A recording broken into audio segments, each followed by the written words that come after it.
Ladies and gentlemen, my name is Katarzyna Wardal. I'm EU Public Affairs Manager at Knauf Insulation. On behalf of the co-organizers of the event, the World Green Infrastructure Network and the Slovenian, Portuguese and Polish Green Roofs Associations, I would like to warmly welcome you at this special event as part of the EU Sustainable Energy Week extended program. Today, we will discuss how green roofs, which is a commonly used term for vegetated surfaces installed on buildings, can help cut emissions, save energy, and benefit households. Together with our distinguished speakers who are experts in the fields of policy making, representatives of social housing, businesses, associations, as well as academia, we will aim at exploring how EU legislation can help foster greening our buildings. A couple of practical information from our side. The webinar is recorded and will be made available afterwards. So by accepting your participation, by participating in the event, you automatically give consent for recording. If you wish to ask a question, please write it in the Q&A tool mentioning to whom it is addressed. So I would like to warmly welcome our speakers. Brigitte Jacquemont, Policy Officer, Energy Efficiency, Buildings and Products, DG Energy at the European Commission. Stefan Behrens, Director, Trade and Semper Green. João Gonçalves, Director of Innovation at Housing Europe. Marta Weber-Siwirska, President of Polish Green Roofs Association at the Wrocław University of Environmental and Life Science. And unfortunately, Mrs. Vera Gajtancieva was not able to participate, but the good news is that her colleague Thomas Kretschmann is joining us today. He's General Application Engineer at OptiGreen. So to set the context, I would like to quote the conclusions of the EU Renovation Wave strategic communication published a year ago. In 10 years, buildings of Europe will look remarkably different. They will be microcosms of a more resilient, greener and digitalized society. The roofs and walls will increase the green surface of our cities and improve the urban climate and biodiversity. Next to the strategy, several EU policy documents made very positive and encouraging references to roofs and walls, such as Biodiversity Strategy for 2030, which listed green roofs and next to parks and gardens as solutions reducing air, water and noise pollution, providing protection from flooding, heat waves and maintaining a connection between humans and nature. EU Climate Adaptation Strategy stated green roofs and walls are key to make sure that buildings contribute to large-scale adaptation, for example, through local water retention that reduces the urban heat and island effect. Green roofs and walls were also referenced in the new European Bauhaus communication, linking aesthetics, sustainability, and well-being. In the Energy Efficiency First guidelines published by the European Commission, underlying water energy efficiency nexus, and in the EU taxonomy, where they are listed among the criteria for construction of new buildings and major renovations for protection and restoration of biodiversity and ecosystems, as well as for flood risk prevention. One might ask a question, so why are we here today if there is already so much talking about green roofs? The answer is quite simple. These documents I just mentioned are mostly non-legislative. But the good news is that in a couple of weeks, the European Commission is expected to publish a revised Energy Performance of Buildings Directive, a key proposal for delivering the EU Renovation Wave's vision I quoted in the beginning. The key question we will try to answer today is how specifically the EPBD can help us to tap the potential for greening our buildings, which would clearly bring multiple benefits to our planet and to ourselves. In the recent letter sent to Vice President Timmermans and Commissioners Simpson and Sienkiewicz, which was co-signed by 34 organizations representing academia, industry associations, companies, think tanks, and NGOs, signatories called for introducing mandatory provisions for the integration of green infrastructure in new and renovated buildings. So, enough talking from my side. Let the panel begin. And I would like to give the floor to Mrs. Brigitte Jacquemont, who will set the scene explaining on green infrastructure and buildings in the EU framework, policy framework. Brigitte, the floor is yours. Good morning. Thank you very much. I'm very happy to be with you today to this very, very interesting topic. So I will give an overview of EU policy, but maybe more focus on energy policy. So I work at DGR in the unit in charge of building. And really one priority of DG Energy is really to go further and faster to tackle climate change. Unfortunately, the climate change is already visible today. This summer, we saw floods in Belgium, Germany. There were fires in Greece, France. And the UN has published its report very recently. And the report really calls for a strong reduction in emission of greenhouse gases to limit climate change. So this is really this which guides the action of the EU. And we have to say that our energy and climate objectives are the most ambitious in the world. And really, you have to keep in mind two important dates, which are 2030 and 2050. So as you know, we have the European Green Deal, and this Green Deal, it's set a vision for a fair, prosperous society, modern, resource efficient, competitive, and the ambition is to become, for Europe, to become the first climate neutral continent by 2050. So it's the very first important that Europe should be the first climate neutral continent by 2050. In the Green Deal, you have a set of initiatives. It was already mentioned by our colleague, and with a direct impact of energy efficiency and climate. And with the climate law, we have another target, intermediate target, which is very important also at 2030, to reduce by 55% GHG emission. So for these two targets, we have a comprehensive policy framework. And of course, this climate agenda gives really a clear role to energy efficiency of building. Maybe I will recall the figure. As you know, buildings are responsible for about 40% of the energy consumption in the EU, and also for 36% of greenhouse gas emission. So a very significant effort is needed in this sector. And it's why the buildings are very high in the political agenda of the EU. So regarding new building, we have a legislative framework quite well established, and the new buildings are quite efficient.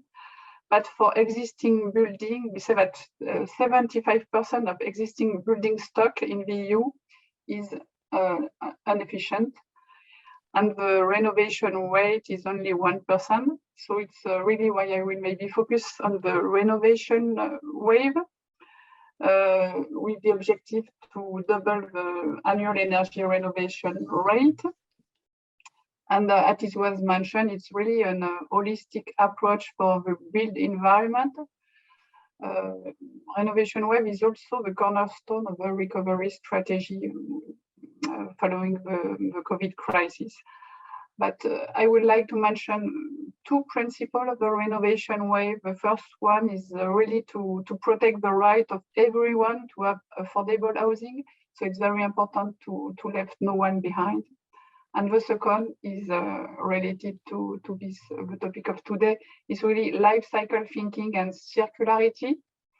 And as it was said, renovation highlights really the role that roof and green roof and wall can have in this context. So today, the European approach for building is going very beyond energy efficiency, and maybe I will just mention the guideline for climate proofing publicly funded project. They were published this summer, and the Commission also is working on the development of climate resilience building standard. You have another initiative also from the renovation wave, which is level.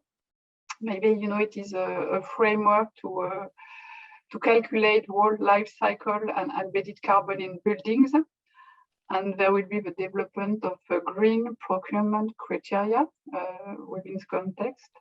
And the last but not least, that it was mentioned, the Commission has launched the new European initiative, the Bauhaus. It's really to combine sustainability with social inclusion and art and design. And our president, Ursula von der Leyen, she said during the State of the Union speech that if the European Green Deal has a soul, it is the new European Bauhaus. I think you are aware that the prize for the new European Bauhaus were announced in September. There was 2,000 applications and 20 projects have been selected. And one of these projects, it's called the Cifre Rooftop. So it's in Barcelona. It's a floating wild garden, and it's really a great project. And this is really the opportunity to introduce nature in the heart of the town. And this renovation project has a dual purpose, both heritage and ecology. And it's covering 10 building blocks, and it creates a space to enhance urban biodiversity and to have a social interaction between neighbors. So I will stop here on this beautiful project. Thank you very much, Brigitte. I have some immediate questions. Thank you for listing a number of initiatives and plans of the European Commission, taking into account the role of urban green infrastructure that you also highlighted, which was also part of the EU Renovation Wave communication. Is the European Commission considering including provisions on the installation of urban green infrastructure in the upcoming revision of the EPBD next to other initiatives you just mentioned? So the upcoming revision of the EPBD is foreseen by the end of the year. And it's really focused on increasing the renovation rate of building, and also it will. The idea is also to continue the implementation of the current revision. So to be really clear, the EPBD won't address in this provision green infrastructure, because it's going far beyond the scope of the energy performance of building. And also in the energy policies, we have two principles: subsidiarity and technology neutrality. So we are not so specific in the provision, and we leave to member states the choice, the technology. But of course, the EPBD can encourage green aspect to be taken into account, and in this respect, it could be an opportunity to foster green infrastructure, and then member states will have the flexibility to implement it. And I think also we have some member states who are quite advanced on this topic. Mm-hmm. Thank you very much, Brigitte. I think it was a perfect start for the discussion and for the next presentations. I'm sure that our colleagues would like to react. So now we are moving to Thomas Gretschmann from Optigreen. who will give presentation on biosolar roofs. How can green roofs save energy and increase solar PV performance? Thomas, the floor is yours. Yeah, thank you. We have prepared a presentation. I hope I can just share my screen.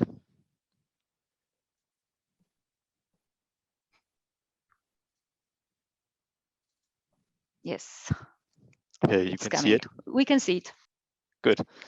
So we are talking about a system solution. It is a combination of green roof and a solar system. So we are talking about the main benefits of this combination. And of course, we are talking about the OptiGreen solar system and about the things that are important in planning.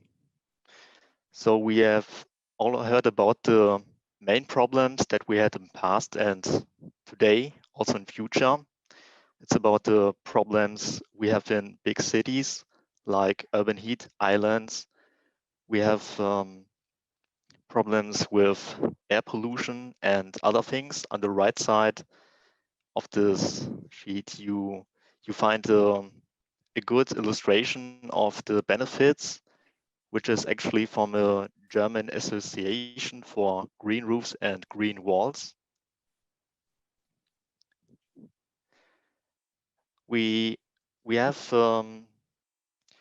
different beneficents of green roofs, and that is why big cities like Hamburg and Berlin started to invest in such systems and say that even new buildings need solar systems on roofs. And coming to the benefits of the combination, we have the beneficiation of the vegetation, which gives a cooling effect to the modules, which increases the efficiency of the solar modules. If we compare a normal roof with a green roof, we see that the temperature surrounding is decreased when we have a green roof. So we have a lot of heating when we have no vegetation, and we have a cooling effect when we have a green roof. There are different studies, and here you see that we have more than 20% of difference on hot days. We are talking about summer days. And we also talk about the output at peak times. Of course, this all at the end decreases the costs and decreases the energy. Another benefit is that we have a protection of the roof waterproofing because we have the green roof, which protects the waterproofing. We are talking about sun, we are talking about hail and strong rains. And the expected lifetime of the waterproofing is extremely extended.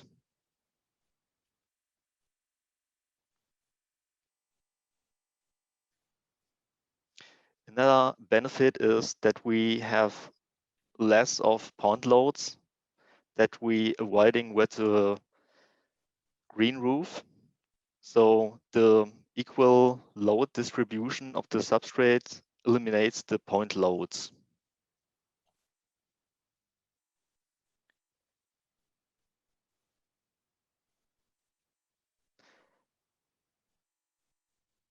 Of course, due to vegetation, we promote biodiversity.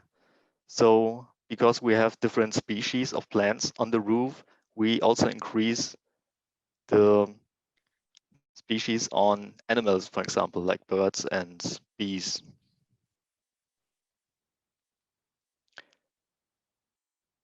On the right side, you see a typical picture of a solar green roof. You see the variety of different plants, and you see the combination of solar and green roof. We are coming to the solar system of OptiGreen. On the left side, you see the economy roof. This is a simple roof system. And on the right side, you see the e-boost, we call it like this. So this is the underground of the solar system. And there is no roof penetration, which is another benefit we haven't mentioned yet. And this works that you can put loads on this under construction, like substrate and other material. And another point, and we just talked about it, we are facing different problems today and we did in past. And also the problems are getting stronger and stronger in future. So experts expect more and more temperature increasing in the future until 2100 and yeah, longer. So a good question is, when it's about green roofs, is the evaporation performance of different systems. So on the right side, you see the Spadach, which is the economy roof, the simple system. And just because we increased the substrate depth from 6 to 12 centimeters, the evaporation performance is higher. And also, if we have a retention roof, which is the WRB system, where we have the possibility to do a water retention on the whole roof, the evaporation performance is also higher. We also can combine this with the solar panels.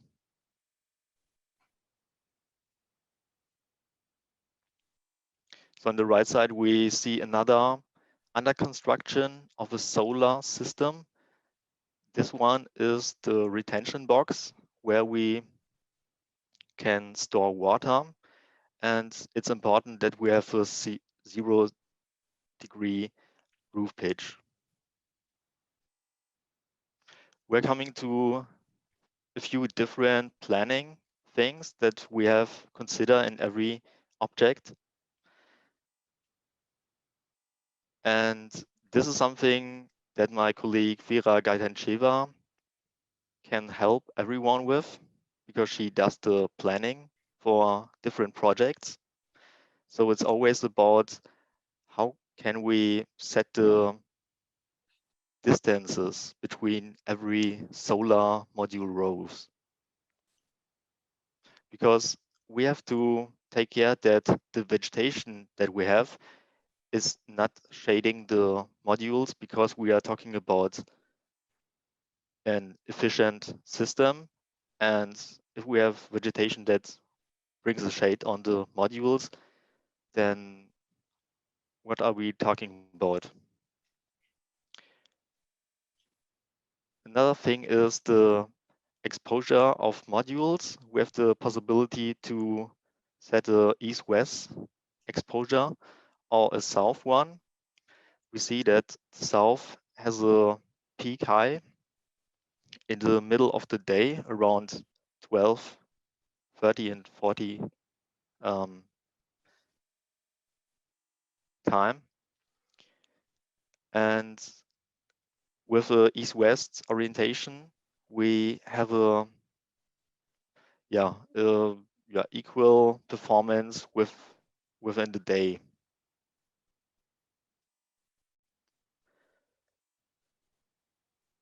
The distances between the rows are also important, because we need to make sure that the experts who need to maintain the solar system and also the roof can go through it.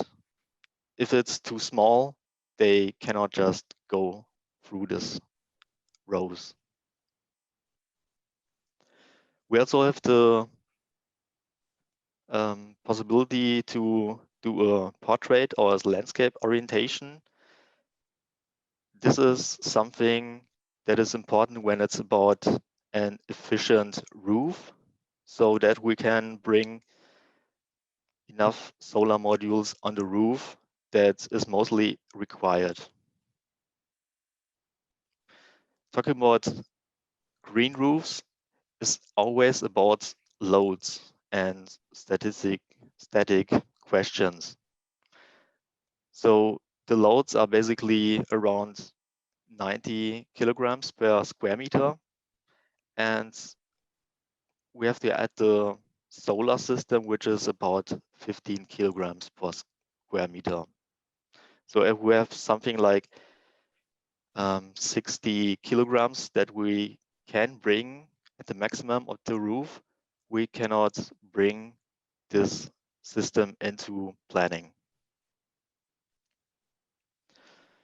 The substrate is important to bring weight to this under construction, because again, this is without roof penetration, and this is why we need this weight. But we cannot go too high with this substrate depth. Coming back to the vegetation, which is another aspect, the vegetation must be chosen correctly, because we cannot bring tall, high vegetation on the roof, because we said it's about shading that we don't want. So basically it's a cedar, moss and herb greening which we can use, and OptiGreen can also provide different plant lists. The last thing is that we have to take care of the maintenance, and there are 3 different phases. So the first one is the establishment maintenance, which goes about 12 to 15 months. So let's say about a year. And all after that, we have the development maintenance. And after achieving the main vegetation, so the final form, we need to make sure that everyone is taking care of the good, well-established green roof. Next to it, we of course have the solar system itself, and we also need to take care of this. That's it, and please, for other questions, let us know after this presentation. Thank you very much, Thomas. Thank you for this evidence showing the multiple benefits of green roofs. It is clear that green roofs can go hand in hand with the expansion of solar panels, which is so important for the energy transition. That was a very clear outcome of your presentation, but not the only one. It seems that while making buildings real urban sponges, able to retain water, which is so crucial to adapt our buildings to climate change, but also to mitigate climate change by decreasing energy needs, especially for cooling, by reducing heat urban effect. This is really fascinating. Thank you for that. I have an immediate question to you. You were showing some examples, specific examples. Could you name some good practice initiatives, examples from the national or local level, or maybe some policy or legislative framework on financing that incentivize the installation of biosolar roofs in European cities? So there's a big thing going on in Berlin, starting in 2023. So the requirements tell us that the only option is that we have a solar green system with retention roof. And this is a new direction for us, and we expected this direction to come true. Mm-hmm. Super. Thank you. Thank you very much. Thanks for this presentation. And now we are moving to Stefan, who will tell us about saving energy and costs for municipalities by retaining and detaining stormwater. Thomas, please. Sorry, Stefan, of course. Hello, everyone. And can you hear me? Yes, we can. Okay, excellent. Thanks for joining, everyone. My name is Stefan Berends, and I'm the director of Sempergreen Trade, a company within Sempergreen Group worldwide. We are the biggest producer and supplier of green roofs, living walls, and green ground cover globally. It's our mission to make the world greener and more livable by tackling issues like stormwater management through innovations like the tension roof, which is a purple roof concept. So your question to me is, does retaining and detaining stormwater save energy and cost for municipalities? It starts with the fact that stormwater needs to be detained somewhere on the property, either in a tank or a bioretention cell or on the roof. But the water has to go somewhere, and the developer has that burden of proof where to detain it. There might also be some incentives to retain it, which makes a strong case for retention-oriented solutions, such as bioretention cells, rain gardens, and green roofs, as tanks cannot reduce the water quantity like natural systems can. Because tanks have a single purpose. They only detain stormwater and then convey slowly, and they do it underground where no one can see it. So you actually bury a huge investment that is the same or higher cost than green infrastructure, which has multi-capacity. Green infrastructure will detain and retain, and the latter offers volume reduction capacity through a process called evapotranspiration, like only green infrastructure can. Also, when water comes off the roof slowly, it can use above ground bioretention cells, or even above ground man-made streams that meander and allow the water to slowly leave the property. Detained water is always released slowly, so there are no blowout concerns. Also, instead of burying pipes and tanks that no one sees, green infrastructure brings the investment to the surface, where birds and bees and butterflies can find habitat. People can find shade and also appreciate the calming beauty and aesthetics of nature. And everyone benefits from a cooler city with cleaner air. And also the city and the developer benefit, because bringing the gray infrastructure to the surface where it converts into green infrastructure makes the development much more attractive to tenants, to shoppers, to occupants, which increases the rent. It shortens the time that available space is empty. And it also brings more shoppers to their tenants, hence increasing retail successes. So in a nutshell, green infrastructure is a win-win-win. Thank you. That's clear. It seems that you are really well placed, Stefan, to explain what this water energy efficiency nexus is, the topic that is being discussed in the context of energy efficiency and stormwater management in European cities. Yeah. So how much energy can be saved through green roof and smarter water management? Well, the potential is massive. So our products provide the solution by harvesting rainwater on the roof. And to give you an example, almost 50% of all Dutch roofs are flat, which amounts to 600 square kilometers of flat roof. By using this, well, largely unused space, rainwater can be efficiently stored without having to dig a hole in the ground. And this is especially useful in urban areas with little space and on existing buildings. In addition, these water retaining and detaining green roofs provide extra benefits for biodiversity, extending the lifespan of the roof covering, cooling indoor and outdoor areas. So that's great. If you talk about numbers, research shows that green roofs can lead to 7% energy savings in summer and 3% in winter. Also, and this was explained in the previous presentation, green roofs lead to more efficient PV installations by up to 6%. And this is an area where a lot of research is being done as we speak by organizations like Green Roof Diagnostics. Several universities are involved because the reality is that we're still in the early days regarding these type of solutions on a large scale. So there's proof, but there's also a lot of work to be done. Mm-hmm. Yes, exactly. I would like to pick up on this there is still a lot of work to be done. The benefits are clear, the numbers are there. From your observation and experience, is this knowledge quite well known amongst municipalities, or do you think that more should be done to convey this message, and what the European level role should be in that?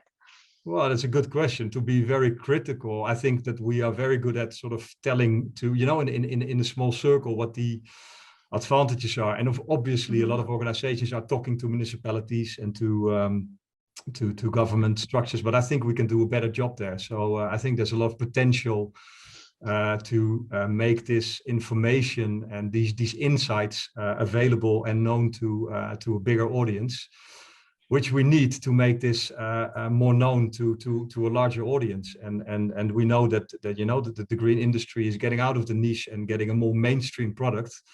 But I'm convinced that we're doing a good job, but there's still a lot of work to be done. Yeah. Mm-hmm. Thank you very much, Stefan. I really like the name that you used, the green industry. Maybe this is something which should be used more often. Okay. Thank you. Thank you very much. And now we are moving to João from Housing Europe. João will shed some light for us on greener and healthier buildings to benefit households. João, please. Hello, everybody. I also have a presentation, so I will share my screen. Just give me a minute.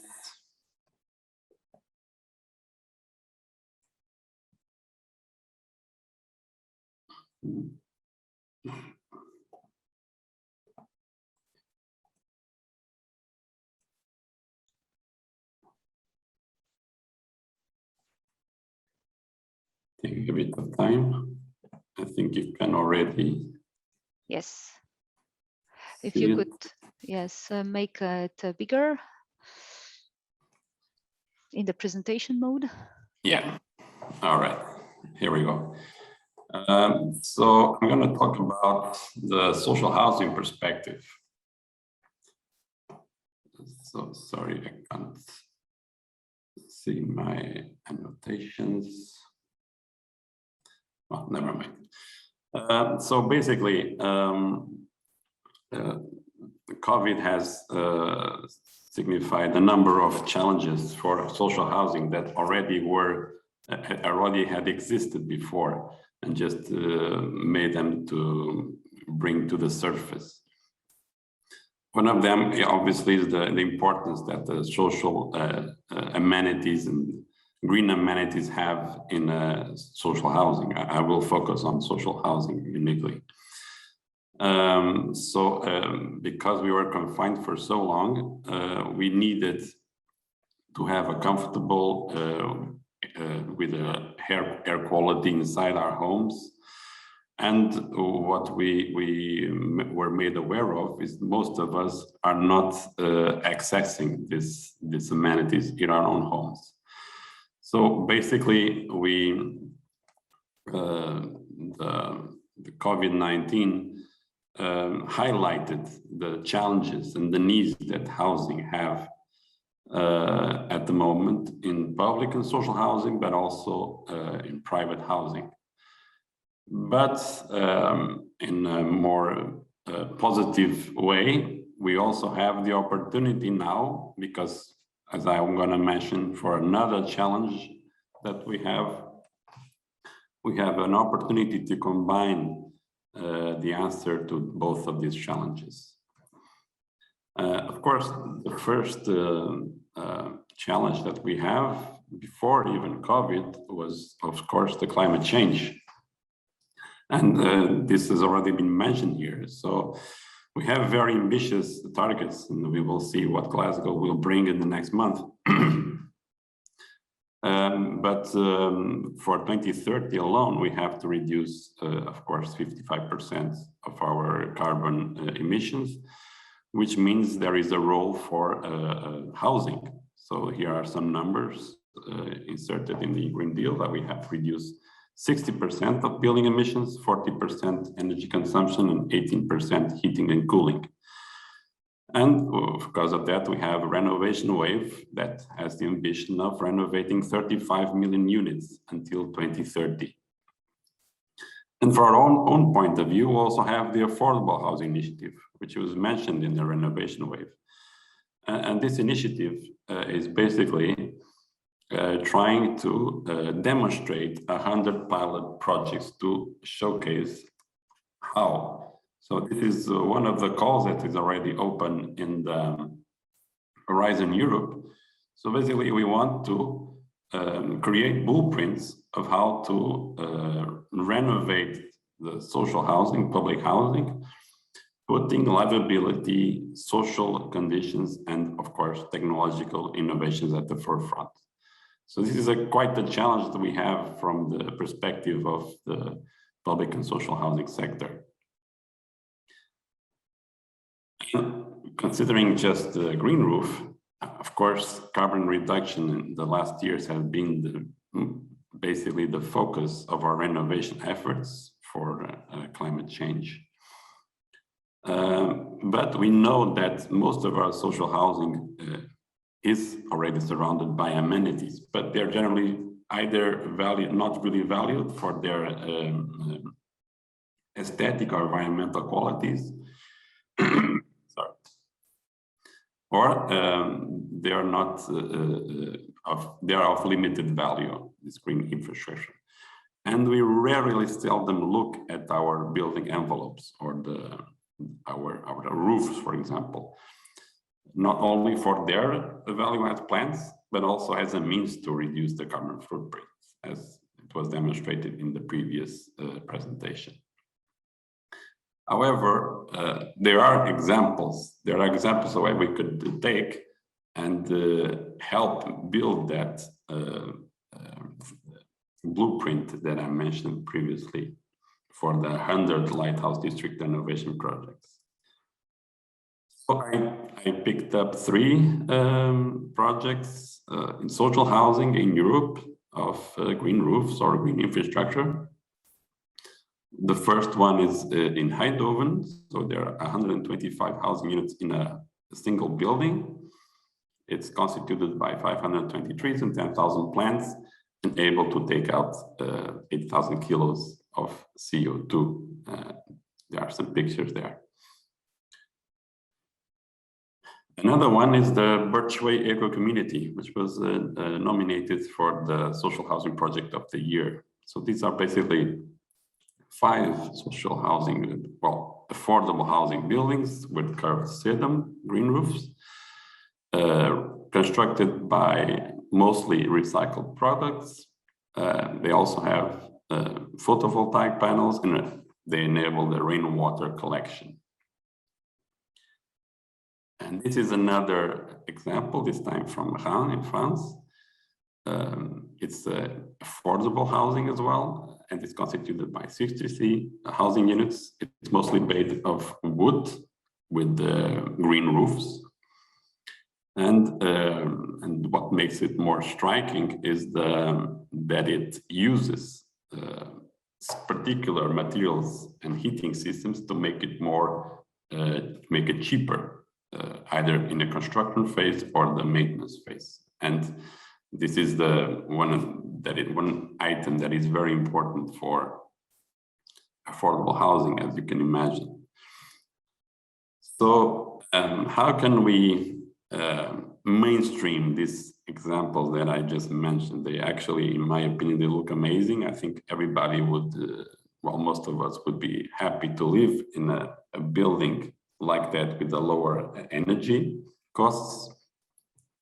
But from the point of view of the social housing sectors, there is some gaps that we need to cover. So first of all, and this is quite striking, they are very difficult to maintain, and they are only dealt by professionals, and this adds to the costs. So the tenants have some difficulty maintaining the outside plants. Also, the choice of materials of plants also has to be refined. So there are plants that have provided better results than others. And also there are wider solutions, such as collective gardens, either on the floor or on top of the buildings, but they must involve residents in the renovation projects. This is my presentation. I'm open to any questions that you might have, and thanks very much. Thank you very much, João. I have some questions to you. So would you agree on the importance of greening buildings? What do you think about that, in particular in residential buildings and social housing? How do you see the value in a nutshell of those green roofs, such installations? We saw a couple of projects. Did you have any feedback from the social housing, from the tenants, whether they, for instance, enjoyed more living in buildings that are green, with green installations? Obviously, it should not exclude having trees around that. Probably we shouldn't see it as an alternative, but how people see that, and how do you see the importance of this of such installations on social housing? Well, from their point of view, it's quite well. It depends. It depends on the costs from their point of view. But of course, in general, they really enjoy. They love having this kind of green infrastructure in their housing. It makes it quite, and I think this is, it may seem the least important, but at the moment, and so for them, it's quite important, is the aesthetics aspect. We all know that the sight of greenery, just looking at greenery, has a positive effect on our health. So they do become happier individuals, but also the way the social project looks from the outside also gives them a sense of pride, of belonging, of ownership. That is very important, especially in some countries where social housing has a not so good reputation. So this is a quite important aspect. And of course, there are the other reasons already been mentioned here. So the stormwater retention, the mitigation of urban heat island effects, this reduces the cost of energy, of course. Also the protectiveness of the radiation to the building also reduces the energy costs. There is also the aspect of less noise. So as a whole, you hear less noise coming from the street. It's also important. And of course, the improvement of local biodiversity. Yes, it's like having a house in the garden. So that's always valued. Thank you very much. So to follow up on the costs that you mentioned, how do you think property owners, tenants, and public actors could be incentivized to install green surfaces on their buildings? Well, it depends on the stakeholders that you mentioned. For the builders, the property owners, I think we need the blueprint. We need to know, first of all, we need the business case. So what is in it for these stakeholders? And we also need to tell them how can you do it in an affordable, simple way. So providing advice, good practice case studies, support also in this case for local authorities regarding the procurement. So how can we get the contractors to build a renovation project that fits our intention of a green roof. We also need work regarding the planning and social housing policy. And in general, I think we need to raise awareness that these approaches exist. They are beneficial. They have a number of benefits, either for the tenants, but also for the wider community. Because I think they're still very much seen, as you have seen in the pilots before, like an exception, like a work of art from architects. So we have to change this mindset and start mainstreaming this approach to any renovation project that is undertaken. Super, thank you very much. So now I would like to, thank you. I would like to pick some questions from our Q&A. I saw some questions coming. So there was a question from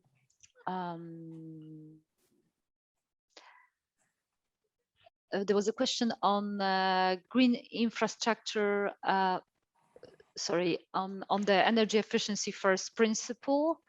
And in the recently published Commission guidelines, in particular, the guidelines advise the consideration of green and blue infrastructure in local spatial planning.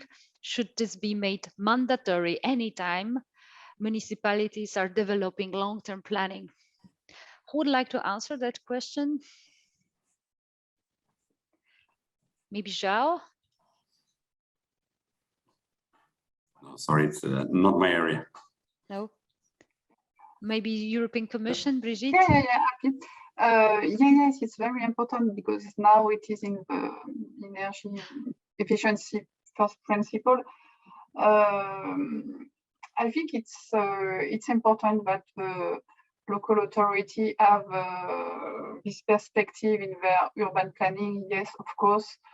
Do we have to make it mandatory? I think we are already in the scope of member state competencies, and I think till now our role is really to, as it was said before, to raise awareness, to support, to give incentive. It's very important that, for example, that one of project of the Bauhaus is on green roof. So it's really a great opportunity to have this project today and to raise awareness. But I think to make it mandatory, it seems more complicated because you have very different situations across Europe. So how would it be possible to have one rule? Thank you, Brigitte. Can I add something to this? Stefan, please. Because I think the best way, I mean, you can subsidize, you can make it obligatory, things like that. I think that the best way would be to have more for cities to become shining examples of green management or stormwater management or whatever by implementing these solutions into their own infrastructure and building projects. So if you redo tram tracks, make them green. If you work on bus stops, make them green. So you give an example, and by this, and people see it, you make it more mainstream. So I agree with the previous speakers that that's I think the biggest challenge that we're facing at the moment. But this would be a very sort of to me a low barrier solution instead of making things mandatory, which is always tricky when you talk about solutions like that. Mm-hmm. There is also a specific question to Thomas from Ana Marquez Celandro. That in your presentation that you indicate that green roofs increase life and of waterproofing of the roofs. I expect that the fear that green roofs will increase water leakages into the buildings, especially in the residential sector, it might be a big barrier to implementation. Could you provide further information on this, like case studies monitored for a large number of years from your company's experience? I already answered and told her that I'm going to answer her. So we have a few experiences and different objects because this is a very common question and problem. We also had a writing that we can send to anyone who is interested in this topic.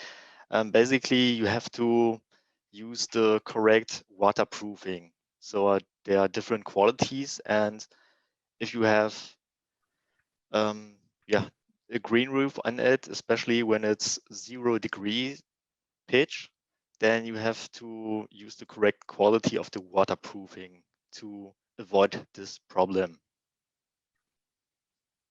Mm-hmm. Thank you. I would like to maybe come back to Brigitte from the Commission. Um, we spoke about encouraging member states. How can green roof stakeholders support policymakers also at the EU level in developing the policies to green our buildings and our cities? How do you see the role of this community of the green roofs associations? We can see that at the global EU and national level, there are actually associations gathering businesses, academia. They have expertise, they have evidence. They know some examples. How would you see their role in this discussion? I think it's very important to have a seminar like you're organizing today. It's really important to discuss, to, as it was said, develop business case, develop guidelines, case study, and so on, and to discuss, exchange at all levels. I think we have to convince on this topic and to enlarge the scope of interesting person and people. So very important to participate in events such this one, to participate in the New European Bauhaus, as I said, in the Light project, which is also a very, very interesting project. So really we have to continue to work and discuss on this topic. Mm-hmm. Thank you, Brigitte. I think it's quite helpful, and I'm sure that many people present here will stay in touch with you on that. There is a question about cooling effects of green roofs for buildings. How these can be maximized and supported by policies? So how can these cooling effects be maximized? This question is probably more to Stefan and Thomas.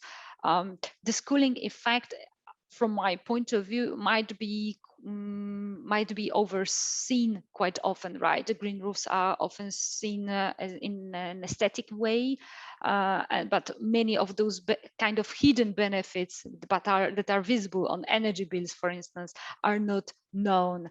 So how would you comment on that, Stefan? Well, to give you an example, this is what's happening in Basel at the moment. So already since the beginning since 2002, there was a building and construction law where every new and retrofitted building with a flat roof had to have a green roof. And well, the good thing is that you can already see on satellite pictures that it's helping. But the big plan of Basel is to lower temperatures in the city and save energy and also conserve local biodiversity. So to give you the numbers, the estimated number of days with a temperature above 30 degrees will increase from 10 to 25 in 2035. So the initiative with the knowledge that green roofs help cooling down if it's used on a large scale. So in addition to making the city more livable during heat waves and improving local biodiversity, you also have the other advantages of green roofs, like reducing air pollution, greenhouse gases, and the flooding, as I mentioned before. So there is good reason to adapt these type of strategies. And actually, probably that's the big advantage of green roofs, that they bring so many multiple benefits, but at the time, it might be in the policy framework not so easy to take stock of all of that. A question maybe to Brigitte. Maybe one might expect that following the EU Green Deal, which tried to cover many different fields at the same time, maybe this will be easier to really reflect all the benefits of the green roofs and promote them via different policies, knowing that they actually contribute to so many of them that are, by the way, covered by different commissions, directories and units. Is there any focused work and exchanges within the European Commission on green roofs, as we know that they are actually covering so many topics that are dealt by different commission units and directories, such as biodiversity, water management, clean air, energy efficiency, many things that we were just hearing. Yeah, it's very important. So we see that green roof, green walls, they really contribute to the objective of the Green Deal and to many policies, as you say, climate adaptation strategy, protection of biodiversity, health, indoor quality. So it's really an important lever for the Green Deal, and I would say again, I think the best initiative for green roof and wall is really the new urban Bauhaus, because the idea of this initiative is really to give a concrete realization of the Green Deal. So it's really and it's really a transdisciplinary approach. It's the initiative is really followed very closely by the president, and we have some inter-service meetings on a very regular basis and so on. So I think it's really the point for this topic. Mm. Thank you. Actually, I would like to link it to and specifically focus on the Bauhaus initiative, because indeed, while listening, especially to João, I had the feeling that this is exactly what the Bauhaus is about, right? To connect, to linked aesthetics, climate action, environment, people's well-being, health, post-COVID recovery, and green jobs. We haven't spoken about that. Maybe that's actually another question I would have to some of you. João, the question goes to you. Are you following the European Bauhaus? And actually, when I saw the examples you were showing to us, explaining, some of them would be good candidates for those prizes and competitions that that Brigitte explained to us under the European Bauhaus initiative. It seems like such initiative, especially in social housing, would be quite valuable. Are you looking into that in your organization? Yeah, absolutely. And this is stems from what I was saying previously, that the importance of the aesthetics is not only about the function, it's also about how it looks, because I think we made some errors in the past to just look into the function of housing people as not only about that. So we also have the way the tenants look into their own houses. Remember, there are housing providers, so they are just the tenants living in a house. Well, normally they don't have so much choice. So it is important also to involve them in the development of these projects. It's important that they have some kind of saying to how the renovation project will come out in the end. Of course, it's also important that they have the information regarding that there are buildings that look like that. The energy costs are not as high as they think, and they can actually have a wall made of plants, and well, I think they would be quite interested. So regarding the link to Bauhaus, yeah, we have obviously been following that quite closely, because it's a way to also showcase the good things, the value that social housing renovation has been apporting to the architecture, to the aesthetics in architecture. Mm-hmm. Yes. Indeed, thank you. There is a question, specific question from the audience on how are green roofs integrated in the green taxonomy of the European Union. Normally, this question should go to Brigitte. I I stated in the beginning that indeed the EU taxonomy makes references, very clear references to green roofs and walls in the context of protection and restoration of biodiversity and ecosystems, and for flood risk prevention. Maybe Brigitte, could you maybe explain what EU taxonomy means actually, the fact that green roofs are mentioned there?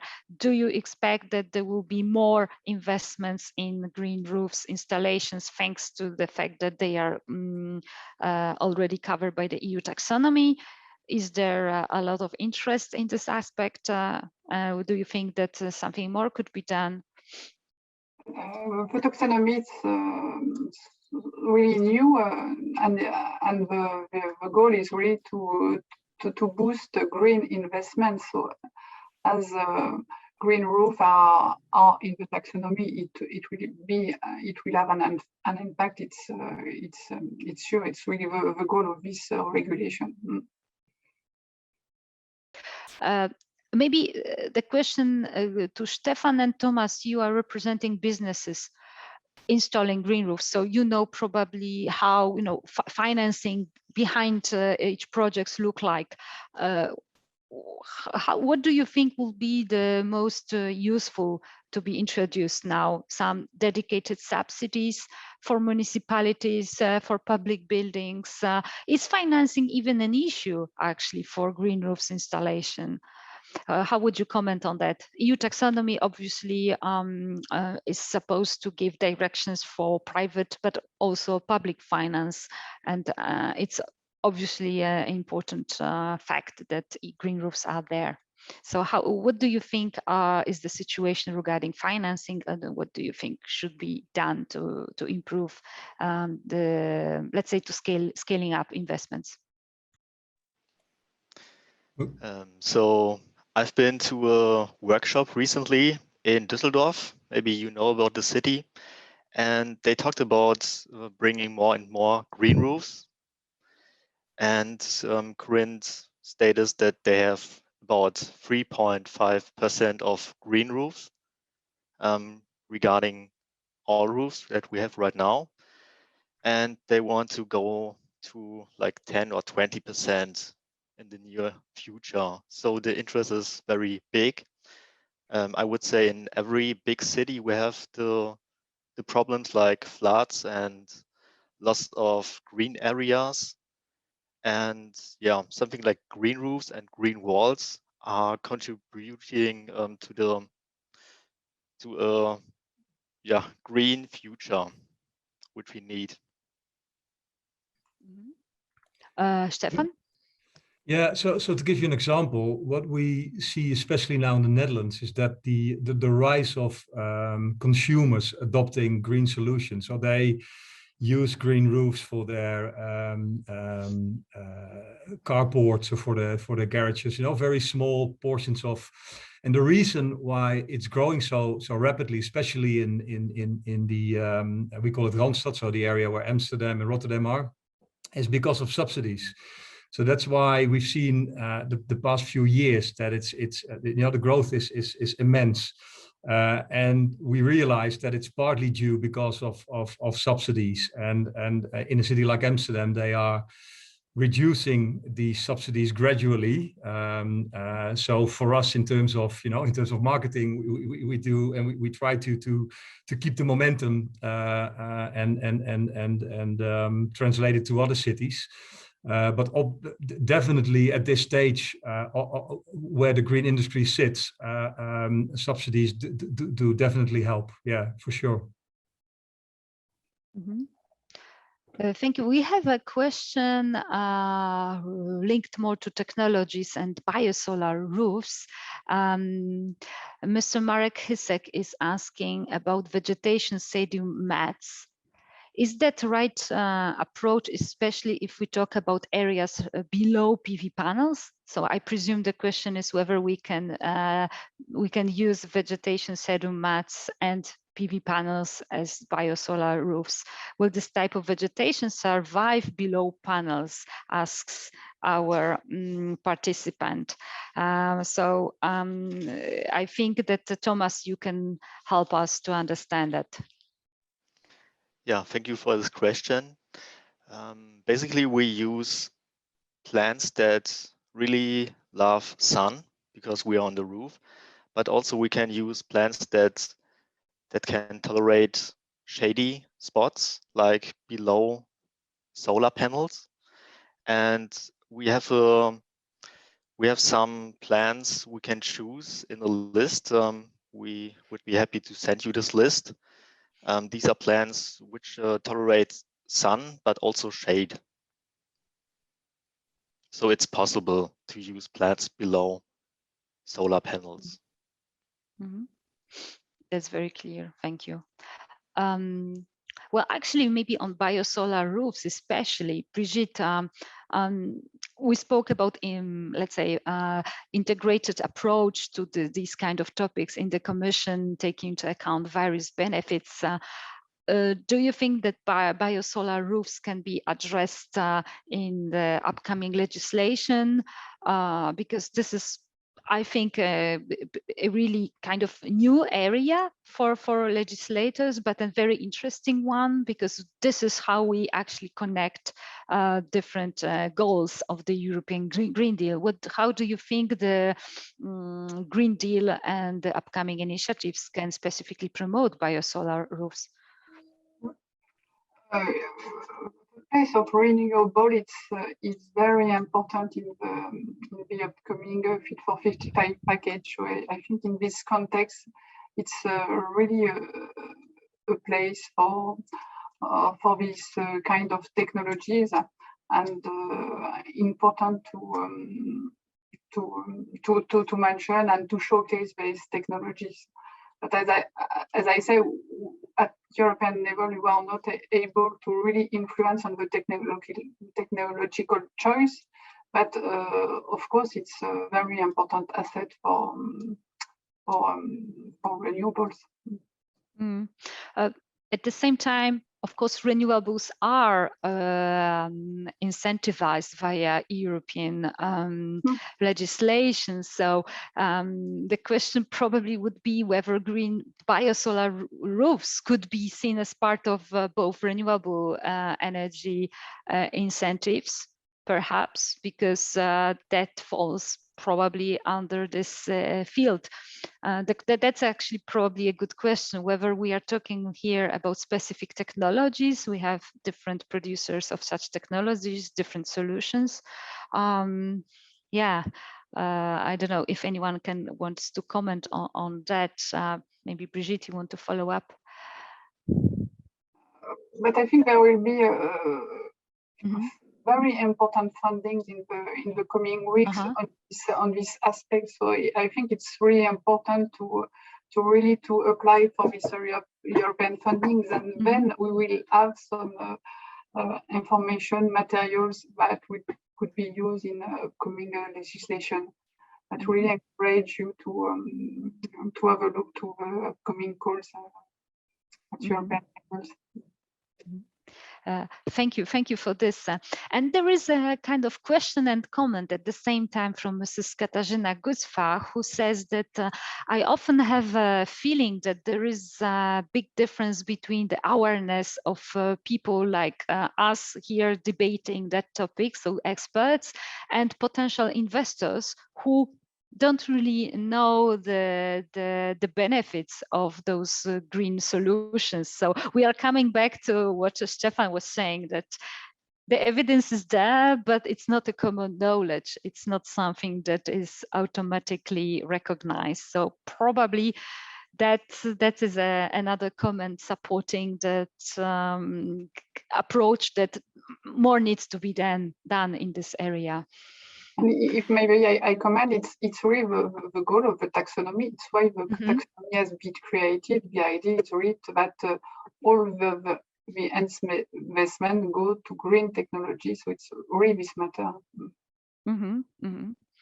Well, a pity that we don't have representatives of financial sector with us. I would love to ask a question if banks are planning green portfolios focused on, for instance, biodiversity or stormwater management. If this is something that they want to do, that's probably we will need to explore this area. But maybe in the meantime, João, the question to you, are you looking at EU taxonomy? Is this something important for social housing? Yeah, absolutely. And let me just add something to the last answer, is that how are we going to add these considerations in contracts, for example? This is also a role, and I mentioned the Affordable Housing Initiative. This is also a role for public and social housing, because the contract conditions are established by either local authorities or housing providers for innovative SMEs, for example. So we can play a role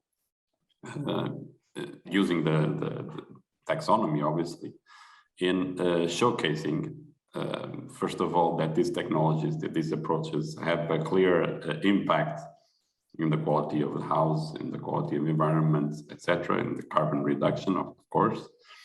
So there is the technologies work. They have the intended effect, but also they can also be applied in an affordable way. And this is from the private sector side. We know it's a big hurdle, because there is a construction, and then it's sold in the market. And obviously, if the house has a price tag above what is normal in the market, we also already know that the house prices have been rising considerably in the last decade.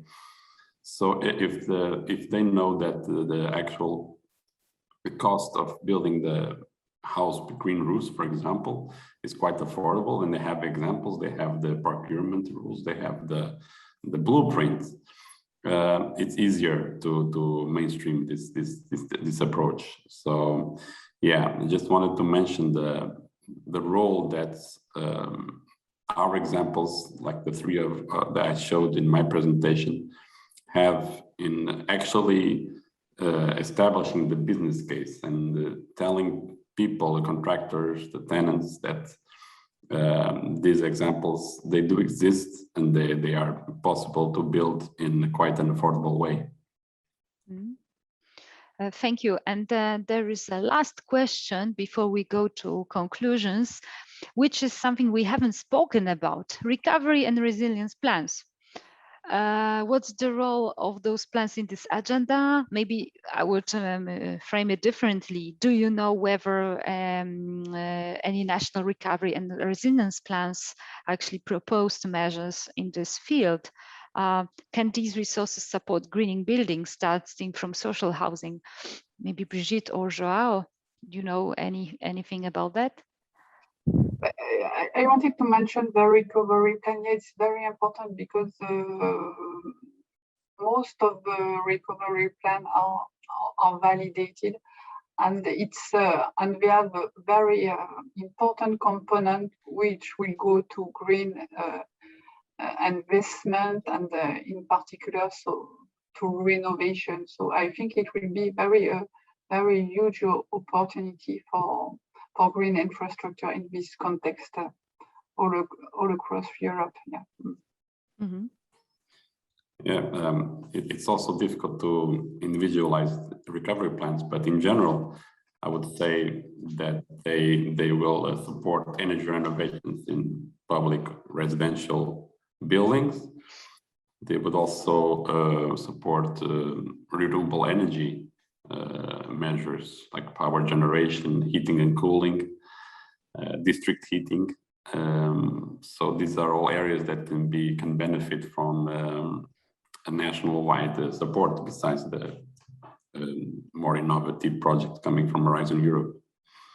It all depends how these rules will be implemented at the national level by the authorities. Thank you very much for all the presentations and your answers.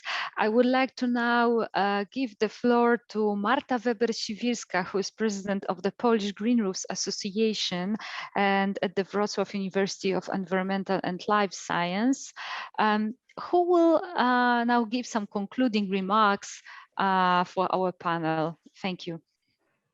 Okay, thank you. And first of all, I would like to thanks to all today's speakers for their contribution. And today we have learned that urban green infrastructure has several benefits, not only in terms of pollution reduction and better quality of life, but also for energy saving and rainwater management. And then in increasingly hot cities in all European countries, green roofs and walls can reduce the urban heat island effects and keeps buildings cooler and fresher. And finally, we shouldn't forget the social and health benefits of green infrastructure, which can provide green spaces and places that works as the areas of recreation and socialization.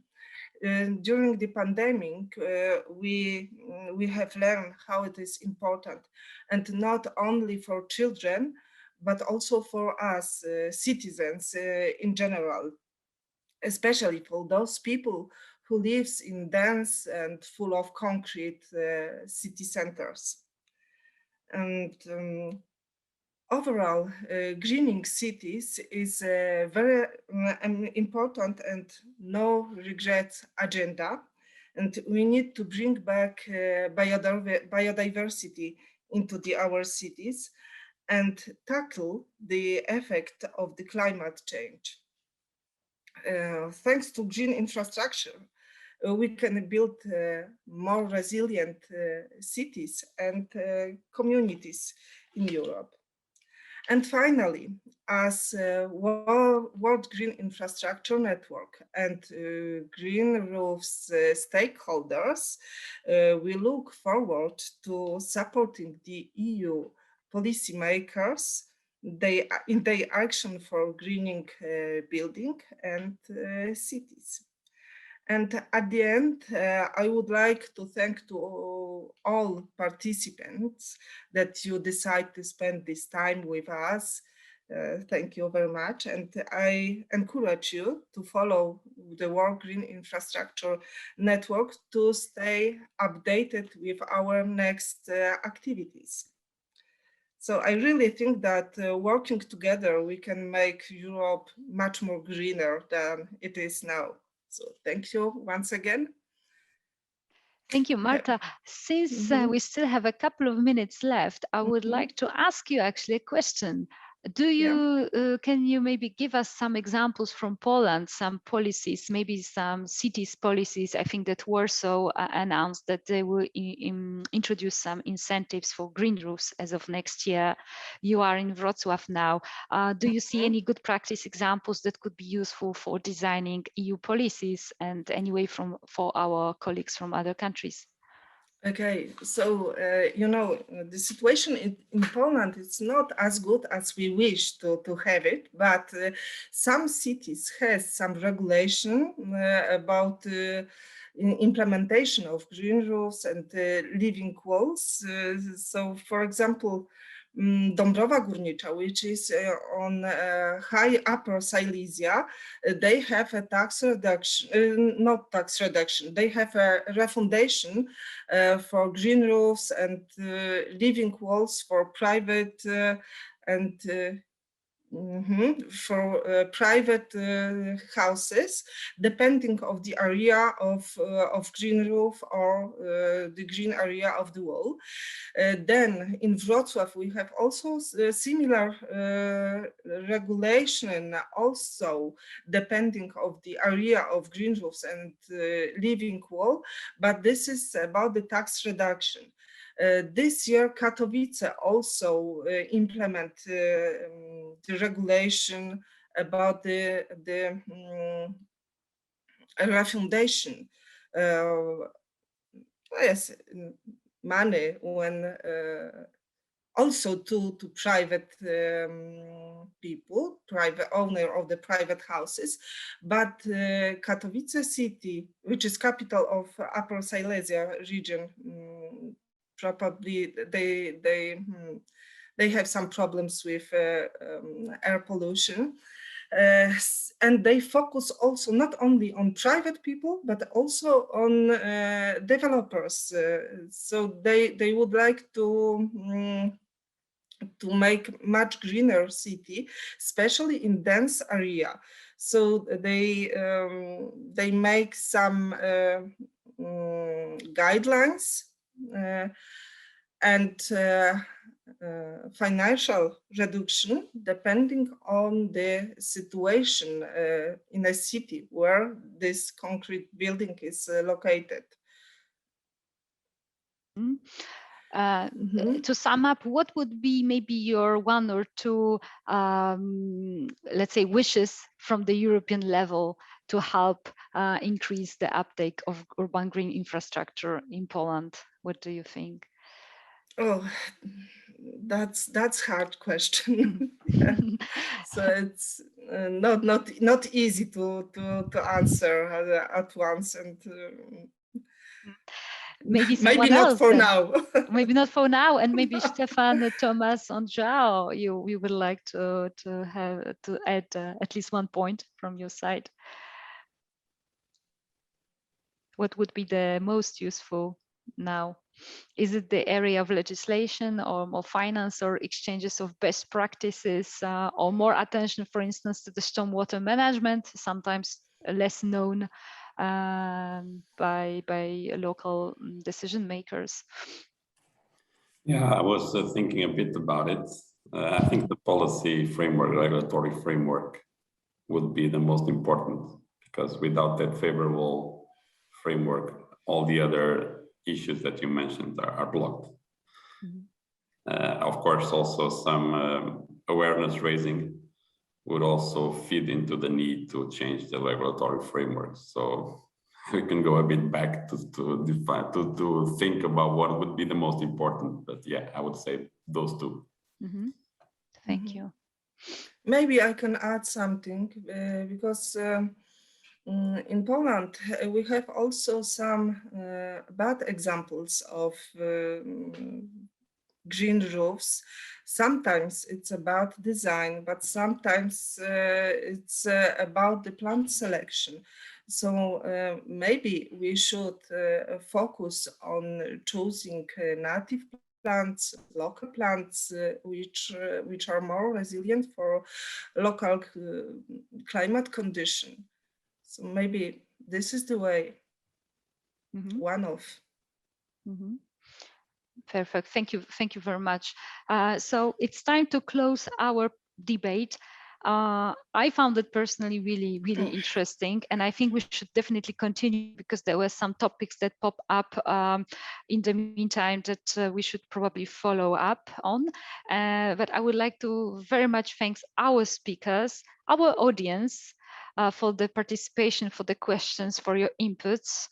And I wish you a very good afternoon, and I hope to see you soon, either in person, since there are more and more events happening nowadays, otherwise online. And we are, of course, all waiting for the EPBD and other proposals from the European Commission, and we are open to offer our expertise, of course, as the community.